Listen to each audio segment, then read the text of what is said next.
Oke,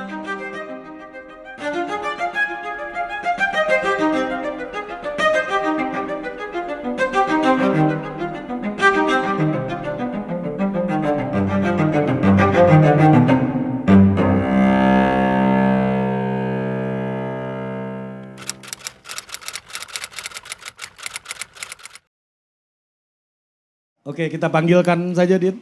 The one and only Ferry Irwandi. Tepuk sipil, tepuk sipil. Iya. Ini boleh sambil rokok nih acara ini nih. Iya, gue mau bilang tepuk pramuka ya tepuk sipil kan. Yang kedua siapa, Dit? Bintang Yang tamu kedua, dadakan kita. Ya, ini dulu itu setiap Frank Sinatra mau show, Duduk dulu. duduk aja lu. Iya, lu tenang aja. Lu marah pulai sini. Iya. Ini orang-orang beli kopi nih, Bos. Dulu itu di zaman Frank Sinatra ya, Ri, ya, kita tahu ya. Kalau Frank Sinatra mau show di mana-mana, Dakopa. di Copacabana Lounge gitu-gitu ya. Selalu tuh MC-nya selalu bilang gini. Please welcome the great Frank Sinatra. Wah, dan kali ini Please welcome the great Ricky Malang. Ayo gabung, Bang. Ya, ini dia. Iya. Yang tampil di film Sri Mulat, film terbarunya dia ya. Iya. Ya, yang dia katanya harus tampil menjadi seorang pelukis. Tapi dia udah latihan nih, Bos. Itu mah gak acting, Bos. Enggak, kalau Bos. jadi pelukis, Enggak, Bos. ini yang lucu gini. Jadi dia harus tampil sebagai seorang pelukis. Duduk kali ya. Ricky Malo harus tampil sebagai seorang pelukis. Di kontak sama Fajar Nugros. Dia latihan lah, Bos. Berminggu-minggu nih cara melukis ya kan. Udah lama nih gak ngelukis ya kan. Jangan salah satu lukisan yang muka gue itu bagian dari latihan buat film. Buat film Sri Mulat, Bos. Tibalah di saat hari syuting kan. Ah, dia udah pede nih. Ah, gue udah setelah main tukang bubur naik haji terus nih kan. Kita udah bisa lagi ngelukis nih. Sampai di hari H. Ternyata dia suruh acting melukis aja, Bos. Terlalu menjiwa. Terlalu menjiwa. Itulah Kevin, artinya Vin ya kan. Boleh percaya tapi verifikasikan. Oke, hari ini bicara prinsip. Iya. Wah, ini boleh. Bicara prinsip at Principil Coffee deh. Iya, gue ngerokok ah. Iya dong. Mana rokok gue? Iya, kita nih acara amoral nih hari ini nih. Boleh ngerokok. Ya kan? Lintas-lintas lu. Iya, bahaya banget tuh gerakan lu tuh. Gerakan-gerakan itu tuh bahaya tuh. Iya. Iya. Jadi Fer, gimana Fer? Kasih mic dulu, kasih mic. Subsidi BBM 500 triliun ini. Enggak itu. Enggak. Itu Safari 24. Iya, beda acara ini. Loh, iya benar. Kan gue ini jurnalis jadi nggak bisa gue yang acara-acara yang jadi terlalu gini. prinsipil sebenarnya. Ya, kita ini lagi bicara prinsip. Ini acara yang sebenarnya temanya mengawang-awang sebenarnya ya. Karena Ferry kan storyteller yang Maksud lu storyteller itu ngawang-ngawang? Iya, maksudnya temanya nggak yang spesifik tapi sesuatu yang fundamental gitu. Mantap. Iya kan? Jadi kita menurut lu Fer, apa di dunia ini bagi lu yang nggak bisa lu tawar gitu? Itulah prinsip gitu. Apa menurut lu? Apa ya? Kayaknya semuanya bisa ya. Kecuali hidup itu sendiri kan. Everyone has a price ya. Everyone has a price. Tergantung harganya cocok atau enggak kan. Kayak gitu. Kadang ya ada sesuatu yang bisa enggak ternilai gitu. Bahkan enggak bisa dibeli sama uang. Tapi tetap aja ada hal yang bisa membeli itu. Bisa. Apa misalnya? Coba konkret dong. Konkret. Ya konkret. Ya kehidupan itu sendiri kan. Itu hal yang enggak bisa ditawar. Karena kehidupan itu kan adalah sebuah penyelesaian. Kehidupan itu kan adalah sebuah solusi atas semua masalah. Selama kita masih bernafas, seberat apapun masalah kita itu pasti akan selesai. Kadang memang tidak seperti yang kita inginkan selesainya. Tapi ya selama kita masih bisa hidup, minum kopi, ngerokok, kita akan selalu bisa menemukan solusi walaupun itu sulit. Jadi ya hal yang gak bisa ditawar adalah hidup itu sendiri. Korbankan apapun kecuali hidup. Atau hidup orang yang kita sayangi gitu. Terkadang kita harus mengorbankan hidup untuk orang yang kita sayangi. Kita boleh mengorbankan kehidupan untuk kehidupan yang lain. Iya, karena kan azasnya manusia seperti itu. Karena manusia diciptakan untuk berkembang biak. Naluriah manusia sebagai makhluk hidup kan seperti itu. Kenapa jadi berkembang biak ya kan? Kita ini Ri, Fer, sekarang udah hidup dalam situasi lonely economy. Ya udah, lu jangan bawa-bawa konsep ke sini. Berkembang biak itu pilihan, Bos. Iya kan? Rekreasional pasti ya, rekreasional pasti. Rekreasional itu pasti gitu. Kalau misalnya kita tidak bisa berkembang biak, kita itu ada demokrasi perwakilan. Kita bisa mewakilkan persoalan perkembangbiakan kita kepada orang lain. Betul. Iya kan? Setuju. Itu aja. Ya. Bang, kasih tanggapan dulu lah. Ya, soal berkembang biak ini gimana Bang? Tes. Berkembang biak ala Ricky Malau. Ya males juga sih ntar bawa ke agama nih kita. Ya, kan? Ya jangan dong. Oke. Tapi kita bebas aja kita ngomong ya kan. Iya, Bang. Bebas. Bebas Nanti dong. bisa Nanti diedit, ya, bisa Iya. di-cut ya kan. Iya. Kalau yang mau yang nggak ada cutnya datang ke sini kan, kayak gitu. Wah, tentang prinsip yang nggak bisa ditawar dulu ya. Nanti kita masuk ke perkembangbiak ya. Ya mungkin karena gue ngeliat, dari pandangan Ferry, ya tentang kehidupan itu sendiri.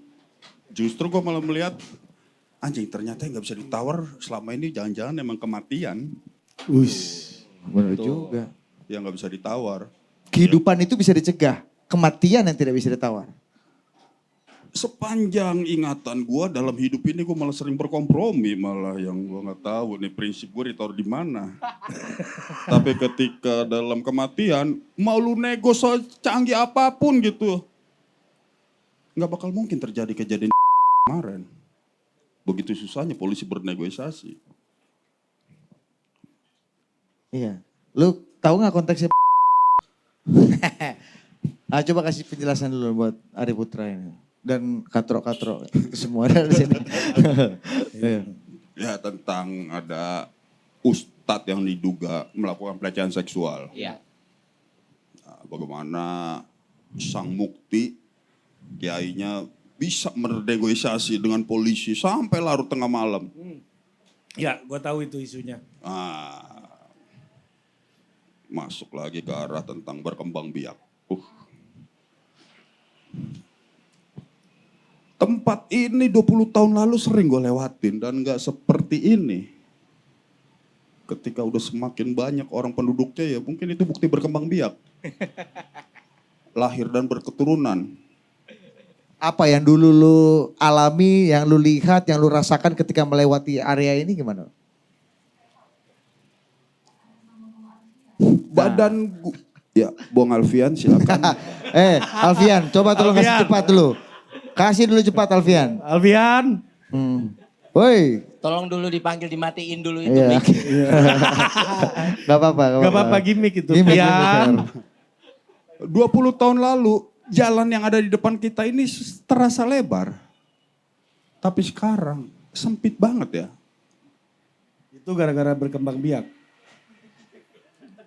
Seenggak-enggaknya akhirnya ini apa karena orang-orangnya pada berkembang biak atau tubuh gua yang semakin tumbuh dan berkembang melebar. Kenapa lu ngelirik ke kiri bang? Ngeliriknya ke fan dong maksudnya. Biar dingin. Inilah. Terus? Arah pandang itu gak usah dijelaskan. Frank. Kamera akan menangkap itu. Ada satu tema yang menarik, gue nggak tahu deh, ya, mungkin LBGBTQ apa sekarang RSTUKPL kali ya mungkin ya sekarang udah sampai ke tahap itu. Ini pun juga fenomena baru. Mereka nggak pernah dilahirkan tapi berkembang biak. Wah. Baik. Nggak apa-apa juga. Apa bang? Mereka tidak pernah dilahirkan tapi berkembang biak. Iya. Dan Tubuhnya kan dilahirkan. Raganya dilahirkan, Bang. Raganya dilahirkan. huruf-huruf yang gue sebutkan itu makin berkembang biak, friend. Dari 4 huruf sekarang udah 5 huruf. 2-3 tahun lagi bisa jadi 8-9 huruf. Jangan-jangan minum kopi di seruput itu nanti bagian dari itu kan? Masuk ke kontak total politik. 10 menit yang lalu gue berbicara di situ tentang demokrasi. Yang akhirnya membuat semua orang mempunyai nilai sama kedudukannya. Mau lu profesor, bahkan termasuk 4 huruf yang gue sebutkan tadi. Di mana akhirnya siapa yang banyak dialah menjadi pemenang. Berarti Artinya maksudnya orang yang 4 huruf atau profesor atau orang yang bukan profesor itu nilainya harusnya tidak sama. Nilai itu kan sebenarnya abstrak. Bukan konkret. Setuju kan, Fer? Setuju. Nilai. Ngapain disamakan? Ada satu kalimat dia tadi. Seorang teman bertanya tentang lu bakal jadi politikus. Kagak. Kalimat moral dipakai sama dia. Yang gue pengen ketawa geduk. Gila, hari gini masih ada yang percaya moral. Ternyata setelah agama, moral sebenarnya benteng terakhir kita, friend. Itu sih. iya. Moral itu adalah candu masyarakat. Dit. Segalanya karena- candu ya. Iya. Dan ingat ya Ri ya, kata siapa Ri? Semua kejahatan, semua pertentangan, semua perpecahan itu diawali dengan niat baik. Ah, itu tulisan gua di Detik ya. Iya, itu dia. Baca tulisan Ari Putra. T.S. Eliot. Iya, kalau di WhatsApp grup nih Fer, Ya. itu kalimatnya gini, hanya sekedar mengingatkan. Nah, Kadar kali ya. sekadar. Nah, Fer. Apa Nah, tuh? Fer ini. Iya ya. Jadi warga-warga sipil nih apa yang lu harapkan dari mereka nih? Fer? Enggak ada orang Iya. hidup-hidup mereka kok. Enggak tentu lu ada harapan lah. Enggak ada bang. Sedangkan berharap untuk diri gue sendiri aja nggak bisa gue. Tapi mereka berharap banyak sama lu kayaknya. Itu ada di mereka. Iya. Dan gue bukan hidup untuk memenuhi harapan siapapun. Wah. Tapi gue hidup untuk menghidupi orang-orang yang gue pikir harus gue hidupi. Karena bentuk tanggung jawab gue. Bentuk norma yang melekat pada gue, bentuk moralitas tadi yang melekat pada gue. Yang mana gue berusaha open-minded apapun, pada akhirnya itu melekat sama gue. Jadi misalnya kayak beberapa orang yang bilang, bang lu harusnya kayak gini, lu harusnya kayak gitu, lu harusnya kayak gitu. Kenapa enggak lu? Iya juga sih. Gua terlalu dengerin Budi Adiputro selama ini. Jadi gue nggak pernah minta untuk dijadi. Makanya gue paling benci dibilang, wah lu menginspirasi gue bang. Jangan lu cari orang lain yang benar-benar punya niat untuk menginspirasi orang. Gue punya banyak kelemahan, punya banyak kekurangan dan suatu waktu gue bisa aja melakukan hal yang mungkin tidak menyenangkan buat lu gitu. Jadi ya gue nggak ada harapan. Ini acara paling seneng gue ini. Dit. Kenapa? Ini acara healing sebenarnya. Zen gitu Bos, kan. di belakang udah ada yang gini bos. Siap-siap denger Ferry bos. Ini bukan ubud ya kawan-kawan ya, tolong ya. Itu di Iya, belakang. kalau tuh. mau mabok ke Canggu aja. Iya. Sini kalau azan pending dulu ya. Iya, iya. Kita sholat dulu. Oke. Oke. Sekedar mengingatkan. Nah, Fer, Apa tuh? lu menghidupkan orang tadi. Iya. Itu kan kalau kata Bang Ricky Malo itu kan rezekinya masing-masing, bukan Betul. lu yang hidupin. Iya, betul. Tapi kan dititipkan lewat gua. Karena gue punya prinsip, bukan prinsip sih ya. Gue tuh nggak mau mati dalam kehidupan gua. Dan gue mau hidup dalam mati gua. Gue ulangin ya. Gue Iya. tugasnya ngulangin dia aja bos. Ya, coba. Gue gak mau mati dalam kehidupan gue dan hidup dalam kematian gue. Soal mati dan hidup, kayak kata abang Ricky tadi, semuanya balik lagi ke pilihan orang masing-masing. Apa yang mereka artikan sebagai kematian dan apa yang mereka artikan sebagai kehidupan gitu kan. Ya, ketika gue mengartikan bahwa kehidupan gue adalah bukan tentang diri gue sendiri. Kehidupan gue adalah soal menghidupi orang-orang yang emang harus gue hidupi. Misalnya istri gue, anak gue. Maka gue akan melakukan segalanya untuk itu. Karena gue yang bangun komitmen. Karena gue yang ngajak nikah. Gue yang pengen punya anak. Bukan anak itu yang pengen terlahir gitu. Itu adalah bentuk egoisme gue ketika gue pengen punya anak. Dan melahirkan anak. Itu kita gak usah ngomong A, B, C, D, E, menolak, mendenial semua konsep ya. Pada akhirnya kita punya anak itu adalah keinginan kita sendiri.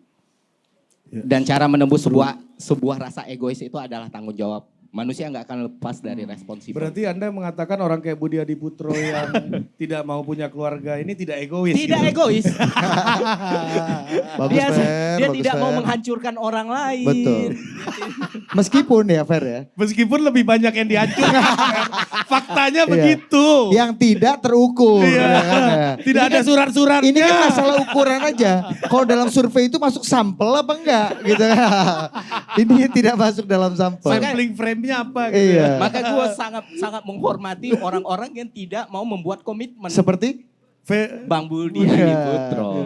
Pren, tapi ada yang bilang Boleh juga ya. iya. Mainkan frame. Iya. Tapi gini Pren, dari 20 warung kopi, ada 15 warung kopi yang quote-nya gini. Sebaik-baiknya manusia, dialah harus yang bermanfaat untuk orang lain. Oke, masuk dari kalimat Peri tadi tentang hidup di kala matinya dan mati di kala hidupnya. Kebetulan mungkin karena base gue seni rupa, ketika berkarya itu ternyata investasi jangka panjang nanti.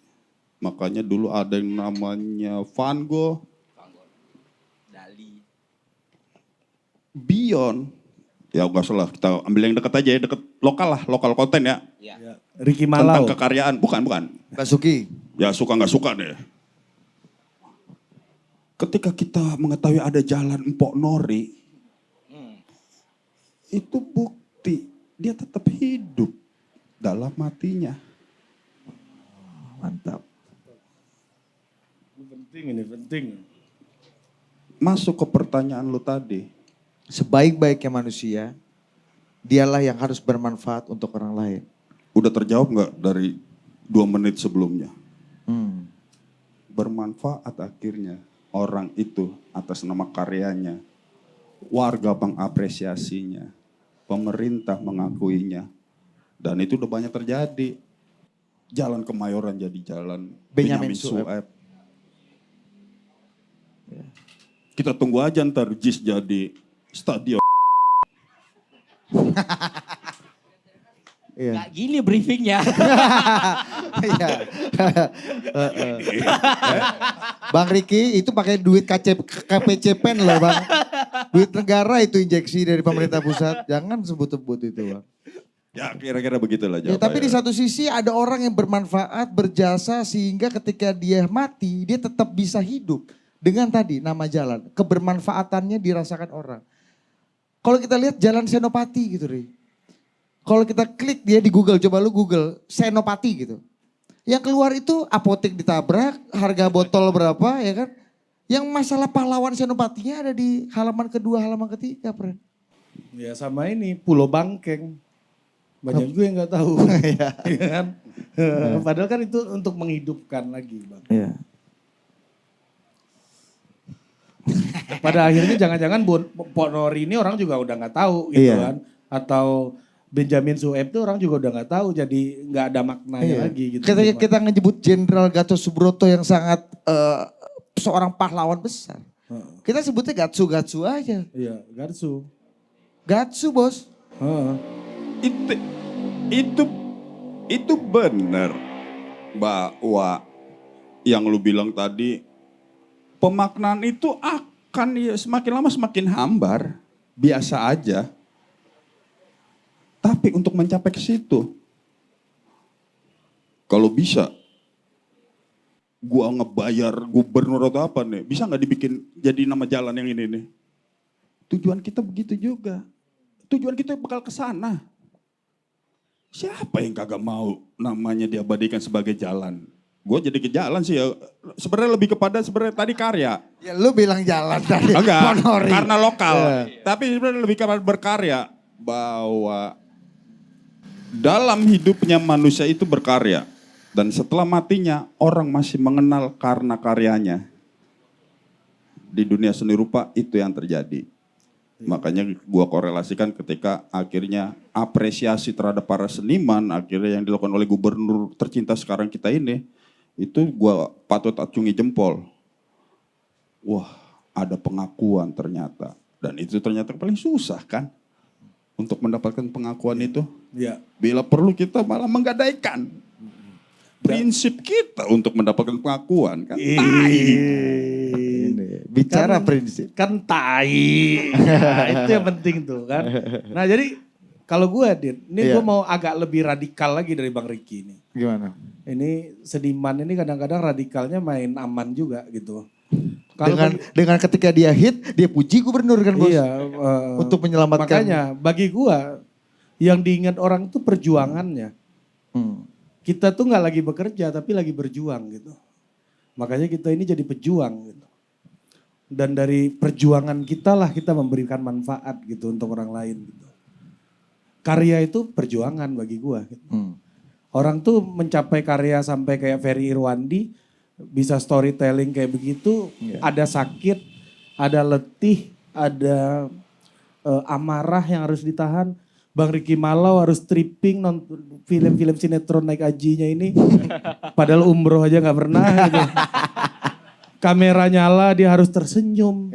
Di tengah hatinya yang berat. Ya kita nggak tahu ternyata istrinya minta ada susu anak yang harus dibeli. Ada tagihan listrik yang harus dipenuhi. Demi berkarya yang merupakan itu adalah perjuangannya dia. Dia tahan sakit itu. Dia sampai ke titik di mana dia memberi manfaat bagi orang. Bagi gua memberi manfaat itu harus mengubah mindset kita dari bekerja menjadi berkarya, menjadi berjuang gitu. Kemudian hasil dari berjuang itu merupakan sebuah perjuangan yang membuat kita memberikan manfaat bagi banyak orang gitu.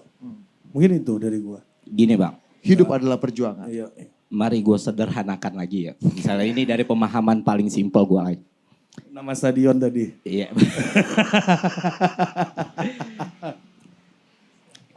Dari omongan Bang Riki tadi gue ingat satu hal sebenarnya. Kalau lebih simpel lagi kita mikirnya.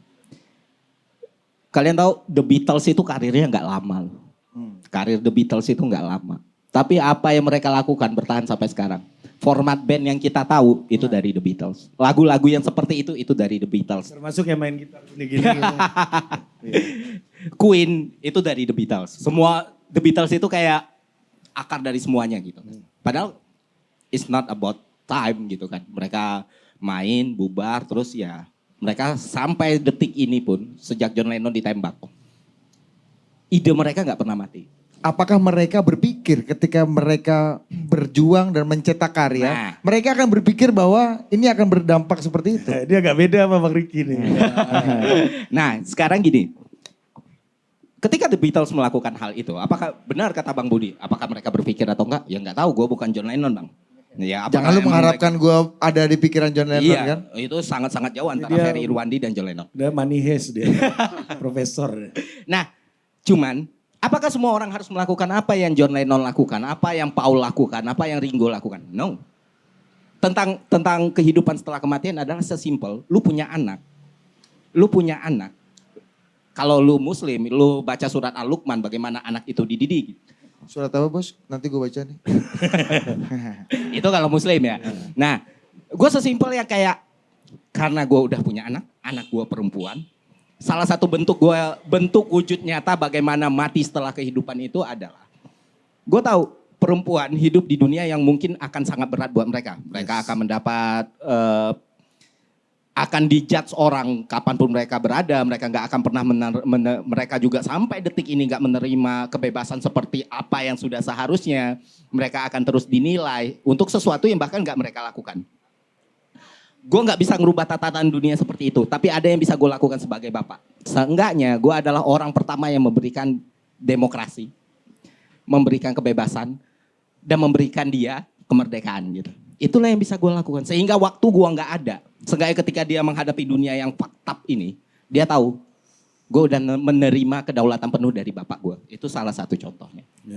Dan nggak harus kita melakukan sesuatu yang sangat besar itu enggak. Tapi dari hal terkecil saja, kita tuh masih bisa memberikan legacy kepada orang-orang di sekeliling kita. Itu sih yang gue pikirin dan sampai sekarang masih gue pertahankan. Artinya dari kecil lu membiasakan anak lu memiliki otoritas untuk menentukan jalan Yes. hidupnya sendiri. Yes. Dan kalau itu salah, itulah proses. Iya. Dari proses itulah dia belajar. Iya. Nah, Dan ya karena konteksnya gue ngelihat Ya. emang oh ya anak gue perempuan dan dia Betul. akan hidup dengan justifikasi orang lain.